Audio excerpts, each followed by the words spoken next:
Teamfight Tactics is bringing a new set called Monsters Attack, and today I'll show you how to actually play this game and get good at it. If you are a brand new player or a returning player, this video is made specifically for you, so stick around to learn how to play the game that millions of others love. TFT is an auto-battler, which means the units do the fighting themselves, and what we need to do is to craft a team that is better than everybody else's to bring home the victory. We do this by picking a champion we want to have as our carry, and then put in support and tanky units that have the same synergies to buff up our carry and our team even more. To explain how to do all of this, let's start off by going through the game and then explaining what you need to do at every point. Since it's a beginner's guide, I will not go in depth on every single aspect of the game, so if you want to learn more about anything from this video, check out the playlist in the description, which includes in-depth guides on all the things we mentioned in this video. We start off on what we call the starting carousel. Here we have 9 units with different items. In general, you want to go for an item here instead of a specific unit, as we can choose what item components we get every game, but we can choose what champions we get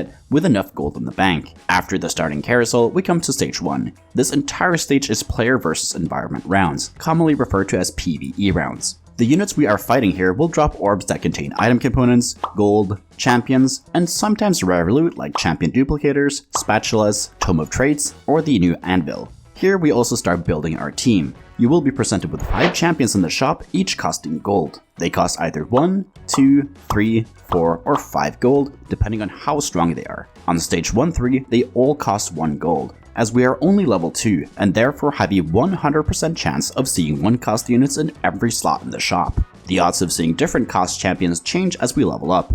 Already on level 3, we start seeing 2 costs, and at level 4, we get access to 3 costs and so on. Which champions you buy depends on what you want to play, but as a beginner, you want to focus on the easier team compositions, which will be comps that go deep into one trait, like Anima Squad, Laser Corps, Ox Force, Star Guardians, or Duelists. When picking up units, you also want to balance having carries, tanks, and support units.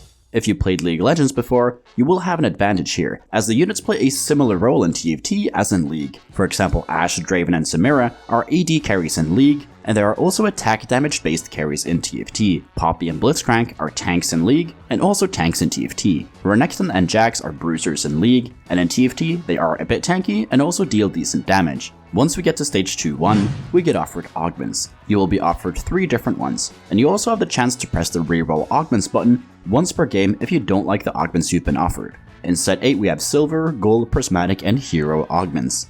Silver Augments are weaker and low impact, whereas Prismatic Augments are strong and very high impact. Hero Augments are a bit different from the other 3 types, and I will go in depth on those in my Augment guide for set 8, which is linked down in the playlist below. Augments change the way you play the game. How much changes about your game plan depends on the type of augment and the quality of the augment. When picking up an augment, there is a lot to consider, and it's one of the harder parts of the game to learn, as picking the wrong augment will limit your options later in the game or give you a worthless bonus. But I will say that generally speaking, pick an augment that boosts your team in a general way. For example, Celestial Blessing and Stand United gives you general strength that any team composition wants, whereas augments like Double Trouble and Built Different will require you to drastically change your playstyle, which is hard to do for beginners. Again, check out the augment guide to learn more about them, that is linked in the video playlist below. After we have picked augments on stage 2-1, the player versus player part of the game begins. Here it is really important that we optimize our board, as we will take significant damage if we lose. The more units you lose by, the more damage you take. And this also scales up as we go further into the game. Playing a strong board is important so that we can maintain our HP. To get a stronger board, we need to get strong units. We do this by leveling up, so that we can see higher cost units in our shop, and the higher cost the units are, the stronger they are. We can also get stronger units by upgrading them to 2-star units. If you buy 3 of the same champion, you get a 2-star version of that unit. A 2-star unit gets more AD, and their spell will scale up and become more powerful with each star level. If you get 3 2-stars of the same unit, it will combine all 3 2-stars into a 3-star unit, becoming very powerful and dangerous. One way to get 2 and 3-star units is to press the reroll button to refresh our shop and get offered 5 new champions that we can buy. This gives us more chances to find the same champions to 2-star them. All of this costs gold, and it's one of our 2 most important resources in TFT. There are 4 main ways of getting gold. We have base income of 5 gold that you get every single turn. You get interest gold based on your current gold count. Here you can see that if you have less than 10 gold, you get nothing, but if you have 10 gold, you get +1, with 20 gold you get +2, and so on. The cap is set at 50 gold, where you get +5 every turn. And if you go higher, you will never get more than 5 interest gold. You also get 1 gold if you win a PvP round, and you get gold from either loss streaking or win streaking. The higher your streak, the more gold you get, and therefore, we generally want to maintain whatever streak we are currently on to further increase our gold count. The other main resource we have in TFT is our health total, referred to as HP. If we lose HP, we can never get it back. Therefore, it is crucial to maintain our HP as high as realistically possible throughout the entire game. But taking damage is not necessarily bad though. In TFT, we can use our HP as a resource to get more gold. We do this by playing a weaker board. This allows us to sell units to hit the interest thresholds faster, resulting in us having even more gold than the rest of the lobby. On the flip side, we can spend gold to preserve our HP. We do this by putting money into leveling to get higher quality units, or into the refresh key to roll for 2-star and 3-star champions. This is what the rest of the stages are all about. It's about whether you should spend money to preserve your HP and win rounds, or sacrificing your HP by losing rounds to get even more gold.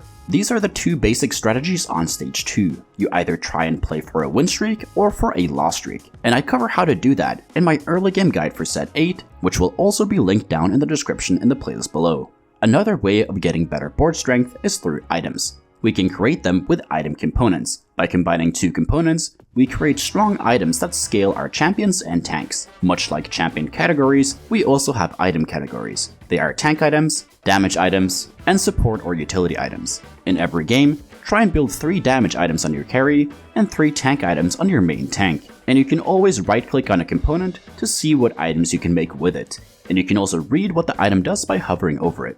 A common mistake that a lot of newer players make is that they never make items. They just let the components sit on the bench. This is lost value, as the items are not giving us any power whatsoever while they're sitting on our bench. A general rule to follow when it comes to items is to make 1 item whenever you have 4 or more components on your bench. There are definitely exceptions to this rule, but as a newer player, it's better to follow the general rules to a T until you get better at the game. The item system in TFT is arguably the most complicated one in the entire game, and again, there will be an item guide where I talk more about them in the playlist below. Once we get to stage 2-4, which is the stage 2 carousel, the rules work a little differently than on the starting carousel. Here only 2 people get to go at a time, and you can see that the units have different gold values. The bottom 2 players go first, then the next 2, and so on. Much like on the first carousel, a general rule for the carousel is to go for the item over the champion. There are exceptions to this rule, but as a beginner, only go for the item component. The stage 3 and 4 carousel work the exact same way as the stage 2 carousel, and the same strategy applies to those as well. Once you get to stage 3, the mid-game starts. Here it's really important to have a strategy in mind. You have gotten more items and a decent amount of units at this point. Items and units give us direction towards a team comp that we should aim towards. So take note that if you have a lot of attack damage items, you should look to play comps that use attack damage carries like Samira, Belweth, or Sed. If you have mostly ability power items, you want to play carries like Talia, Misfortune, or Aesol, as their spells scale with ability power instead of attack damage like the other 3. Understanding which team comp to go for can be difficult, as you will not know how to play all of them. So the best way to learn is to pick one team composition, and then only play that comp until you feel comfortable with it. My recommendation would be to go for Sure Shot Samira, where your goal is to get to level 8 and then 2-star all the units on your board.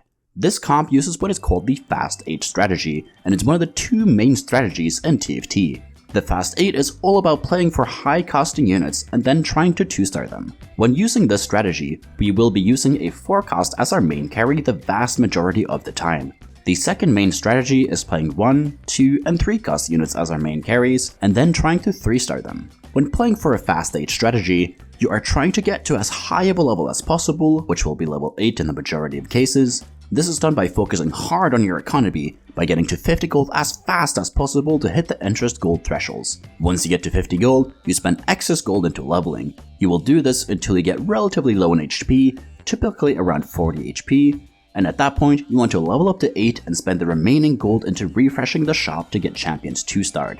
If you pull off this strategy properly, the goal is to level up to 8 on stage 4-5 and then have around 30 to 40 gold to roll through. The fast 8 has been a common strategy throughout most of TFT's history, so this strategy will likely be common in future sets to come as well. Therefore, I recommend all new players to learn the fast 8 strategy first. The second main strategy is called the Slowroll strategy. This strategy focuses on making 1, 2, and 3 cost units to 3-star. The strategy here is similar to the fast 8. At the start, you want to get to 50 gold as fast as possible, then level up to either 5, 6, or 7 depending on what 3 stars you want.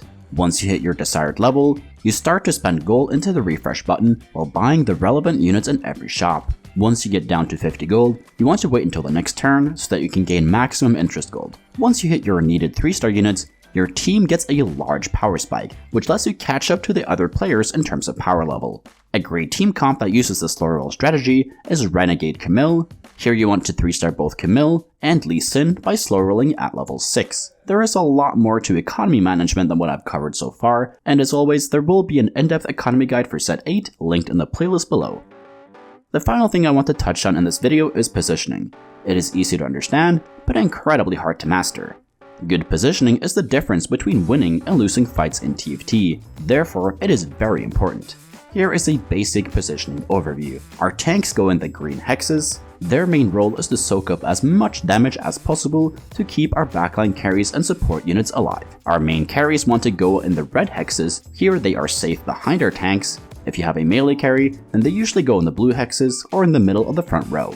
Our support units want to go in the blue hexes. They are more exposed than our carries, but still safe behind our tanks. If you aren't sure whether a unit is a tank, carry, or support, a good way can be to look at their attack range. If it is 1, they are almost always a tank or a melee carry. If they have 2, 3, 4, or higher, they are often support units or ranged carries. Here is what a basic positioning setup can look like. We have our main carry Talia safe in the corner. Janna, Yuumi, and Syndra are support units next to her, and they are a little more exposed than Talia. Ribbon, Echo, Sejuani, and Rel are our tanks in the front row to soak up damage. If everything goes after the plan, our tanks should die first, then our support units, and the last unit to go should always be our main carry, which is Talia in this case. Like I mentioned multiple times, check out the playlist in the description. It includes guides that cover all the things we have talked about here at a higher and more in-depth level. And if you want to see guides for team compositions for set 8, make sure to subscribe to the channel, because those are coming shortly as well. Thank you so much for watching. If you learned something, please leave a like and subscribe to the channel. If you want cheat sheets for any of my comp guides, they're available for you to members and patrons, and links to those are down in the description. And if you want to get better at TFT, join the Discord. We got over 9,000 other players there who are hungry to climb. And if you want to get coached by me, the information is over on the Discord server as well. So take care and see you in the next video.